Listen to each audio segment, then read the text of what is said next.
Cerita diawali dengan memperkenalkan pasangan suami istri, ada Cliff dan Elsa. Mereka adalah dua ilmuwan pintar yang bekerja di perusahaan medis yang sedang melakukan penelitian untuk menciptakan obat yang dapat menyembuhkan segala macam penyakit. Tidak berfokus pada tumbuhan atau zat herbal lainnya, Cliff dan Elsa fokus pada senyawa protein yang dihasilkan makhluk hidup, di mana mereka mencampurkan berbagai jenis DNA binatang menjadi satu, hingga menghasilkan satu spesies baru seperti ini.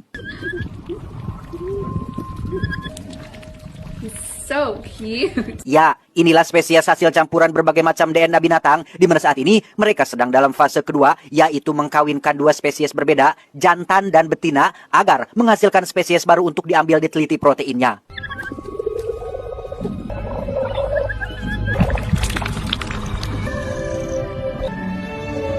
Atas kemajuan itu, Cliff dan Elsa langsung menemui pemilik perusahaan untuk meminta izin agar bisa melanjutkan eksperimen ini ke tahap yang lebih jauh, yaitu mencampurkan DNA manusia dengan DNA binatang. Terdengar gila, bukan? Ya, itulah yang pertama kali muncul di kepala sang owner perusahaan.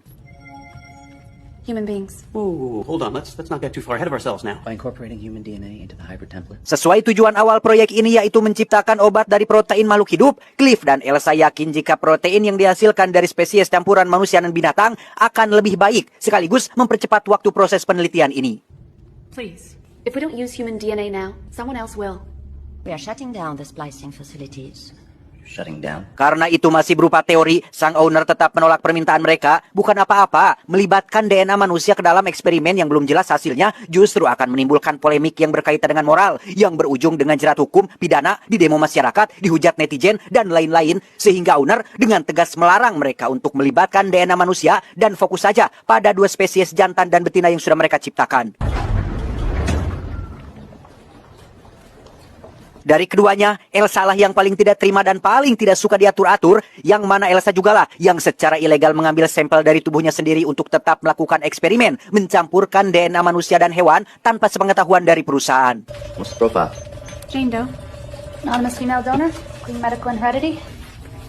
1 in a million. Meski tidak setuju, Cliff yang susis pun mau tidak mau harus mengikuti kemauan Elsa istrinya, sehingga dalam kurun waktu 1 bulan, mereka berdua terus melakukan penelitian ini hingga berhasil menciptakan embrio makhluk hidup baru, campuran dari manusia dan segala macam jenis binatang.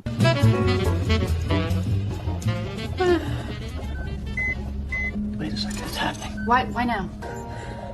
Setelah embrio sudah didapat, kini mereka masuk ke tahap selanjutnya, yaitu menyuntikkan embrio tersebut ke dalam ovum manusia. Bertempat di dalam tangki kaca khusus, mereka mulai menyuntikkan embrio tersebut dan...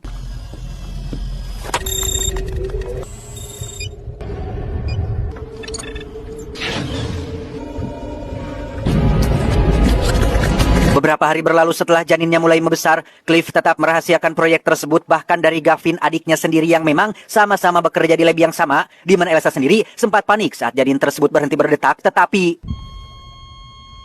Come on.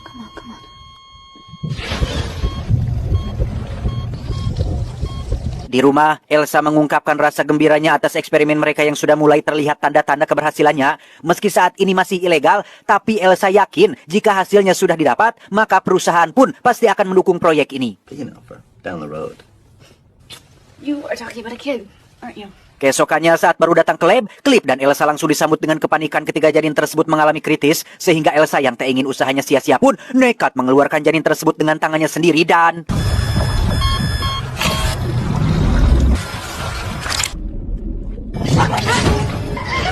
Ya, tangan Elsa tidak bisa ditarik keluar setelah si janin menyengatnya dari dalam, sehingga Cliff dengan cepat membuka penutup tangki bagian bawah hingga berhasil membuat tangan Elsa terlepas.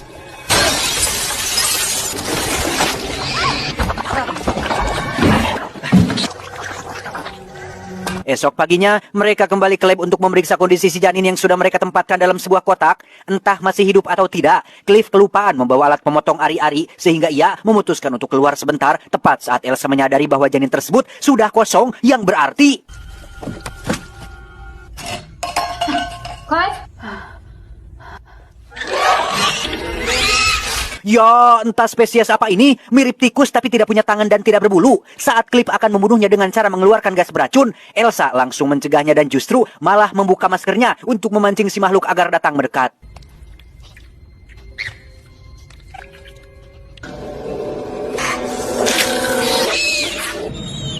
Setelah dilumpuhkan dengan gas bius, Elsa mengambil sampel racun yang ada pada ekor si makhluk, di mana mereka menemukan fakta mengejutkan bahwa makhluk ini mengalami pembelahan sel yang sangat cepat. Itu artinya ia akan cepat tumbuh, cepat menua, sekaligus cepat mati. Sehingga di waktu yang singkat itu, Cliff dan Elsa harus bisa memanfaatkan waktu untuk meneliti si makhluk dan mencatat apapun yang dibutuhkan. We'll never get an opportunity like this again. 7 hari berlalu, makhluk ini mulai beranjak balita dan sulit diatur sehingga membuat Elsa harus mencancangnya dengan tali layaknya hewan peliharaan. Saat akan dikasih makan dengan bubur tim yang dicampur irisan daging bagong pun, si makhluk menolak menelannya dan justru malah tertarik dengan permen yang tak sengaja berjatuhan.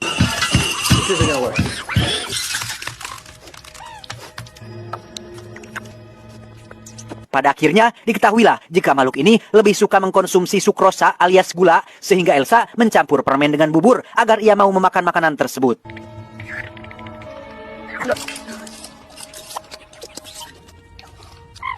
Satu bulan kemudian, layaknya anak sendiri, Elsa mendandani makhluk itu dengan pakaian anak gadis yang memang jenis kelaminnya adalah perempuan, di mana ia memiliki kecerdasan yang di atas rata-rata ketika si makhluk mampu melewati serangkaian uji tes, bahkan bisa mengerti bahasa dari tulisan yang ada di baju Elsa.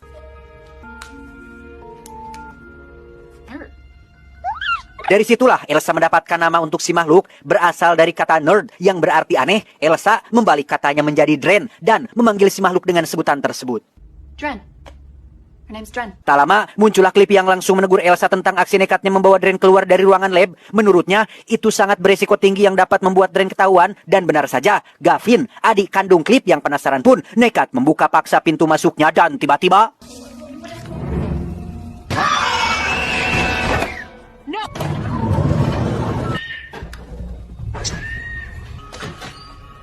Setelah mengamankan Dren, Cliff membujuk Gavin untuk merahasiakan hal ini. Entah setuju atau tidak, Gavin akan tutup mulut selama itu tidak mempengaruhi pekerjaannya. Selesai dengan Gavin, Cliff dan Elsa harus berhadapan pada masalah lain ketika Dren mengalami kenaikan suhu tubuh. Mereka mencoba memasukkannya ke dalam air dan tebak apa yang terjadi.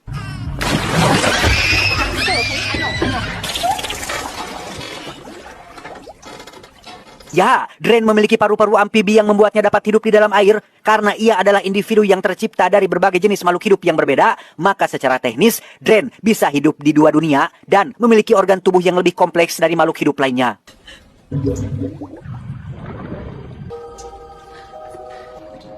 She's breathing.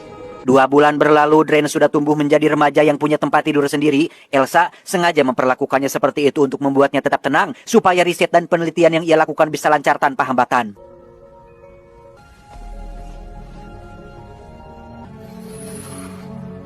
Sejenak kita tinggalkan dulu masalah Dren dan beralih ke proyek utama Cliff dan Elsa, yaitu 2 spesies jantan dan betina yang sempat kita lihat di awal. Saat ini mereka akan menampilkan demonstrasi ketika kedua spesies ini melakukan perkawinan. Namun apa yang terjadi?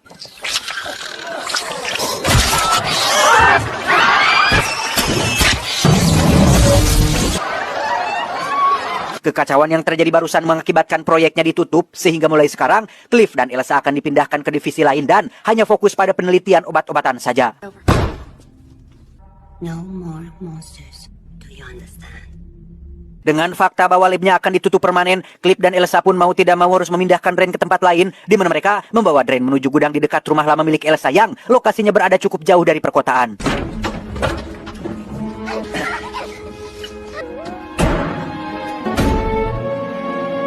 Saat akan dibawa masuk, Dren tiba-tiba berontak dan kabur dari karung. Setelah ditelusuri, ia ternyata kabur ke hutan di belakang gudang dan terlihat sedang memakan kelinci hidup yang ia temukan di tempat tersebut.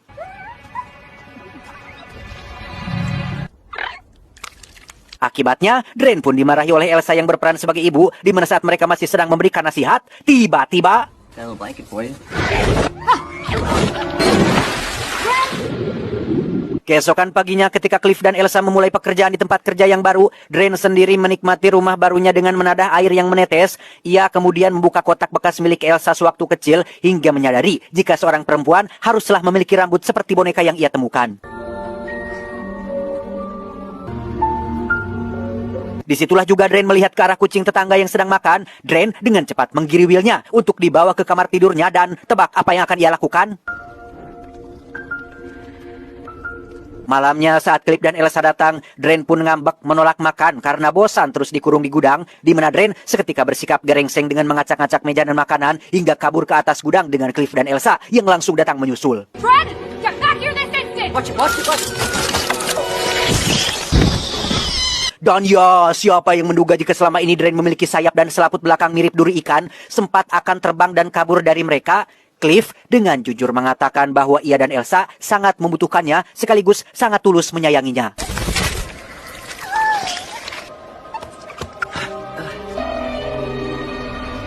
Keesokan paginya ketika Cliff berangkat bekerja sedangkan Elsa memilih di gudang, Elsa mendandani Dren layaknya gadis remaja konvensional yang mana saat ia mengetahui jika Dren memelihara seekor kucing, Elsa langsung merebutnya karena tak ingin membahayakan nyawa kucing tersebut. Andai kata, sewaktu-waktu Dren melakukan hal yang sama seperti kepada kelinci di dalam hutan.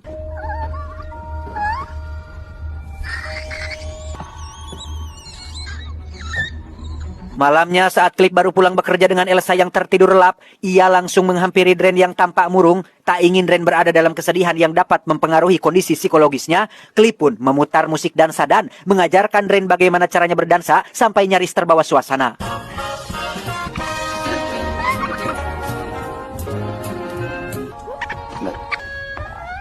Singkat cerita, esok pagi pun tiba. Elsa yang merasa bersalah pun bermaksud mengembalikan si kucing tepat saat Dren sedang gugulantungan di atas langit-langit, di mana saat Dren sudah turun, Elsa langsung meminta maaf atas sikap tegas dan kasarnya akhir-akhir ini. Sebagai permohonan maaf, Elsa akan mengembalikan kucing tersebut kepada Dren, tapi apa yang terjadi? It's nice to have a pet. Ya, Dren membunuh kucing tersebut dengan ekornya dan juga mengancam Elsa hanya untuk merebut kunci pintunya. Namun Elsa keburu bergerak dengan cepat dan berhasil memukul Dren dari belakang. Sadar-sadar Dren sudah dalam kondisi terikat di atas meja, di mana Elsa berniat memotong ekor tajam dan beracunnya karena dianggap dapat membahayakan nyawa orang di sekitarnya.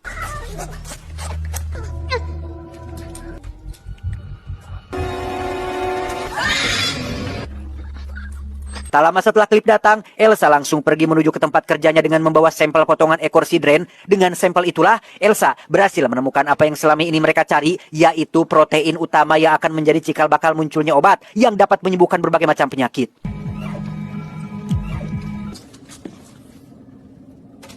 Elsa berhasil membungkam mulut atasannya yang selalu comel menuntut hasil, di mana Cliff sendiri terus memantau pergerakan Dren yang kebetulan sedang menikmati berenang di dalam tangki air.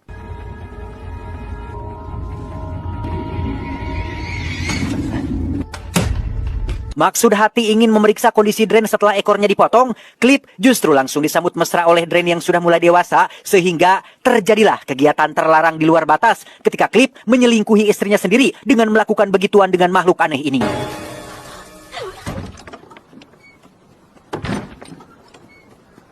Dan ya, Cliff pun tertangkap basah oleh Elsa yang baru pulang bekerja, di mana mereka langsung bertengkar hebat dengan alibi dan pembelaan masing-masing, sampai akhirnya mereka baru sadar jika Dren mungkin sedang mencoba kabur setelah apa yang terjadi tadi siang. Dren? Clive! Alih-alih kabur, Dren justru ditemukan dalam kondisi sekarat akibat ekornya yang dipotong. Dengan fakta bahwa nyawanya tidak akan tertolong, Cliff dan Elsa pun menguburkannya di belakang gudang, tepat saat ada seseorang yang datang.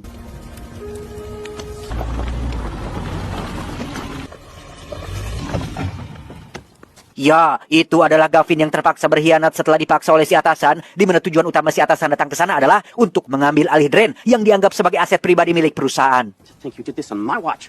It doesn't belong to you. It doesn't belong to anyone. And where is it? Setelah dijelaskan bahwa Dren sudah mati dan dikubur di belakang gudang, si atasan tetap tidak percaya. Yang tepat saat Elsa melemparkan skop dan menyuruh si atasan untuk buktikan sendiri, tiba-tiba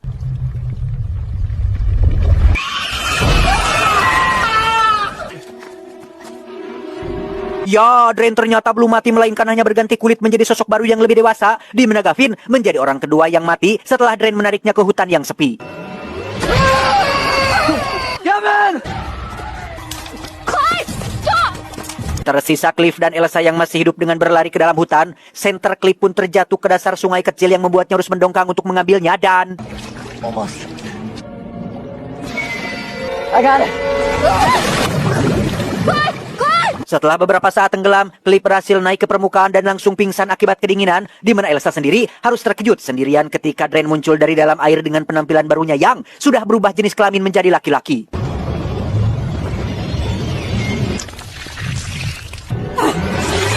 Sempat mencoba lari keluar dari hutan, Dren berhasil menyergap Elsa dari belakang yang pada akhirnya terungkaplah jika Dren berniat menyetubuhi Elsa dan ingin memiliki keturunan dari hasil hubungan tersebut.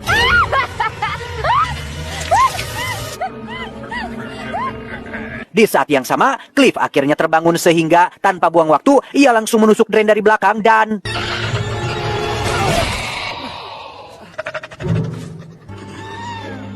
Masih tidak mau mati, Cliff justru harus dibuat tegang saat Dren kembali berdiri dengan ukuran tubuh yang lumayan tinggi, di mana saat Dren menusukkan cucuk ke dada Cliff, muncullah Elsa dengan seonggok batu besar di tangan dan inilah yang terjadi.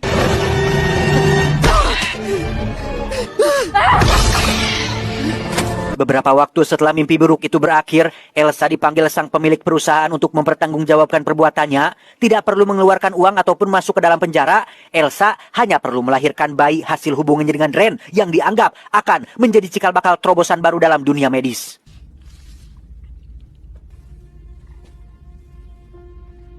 Tamat.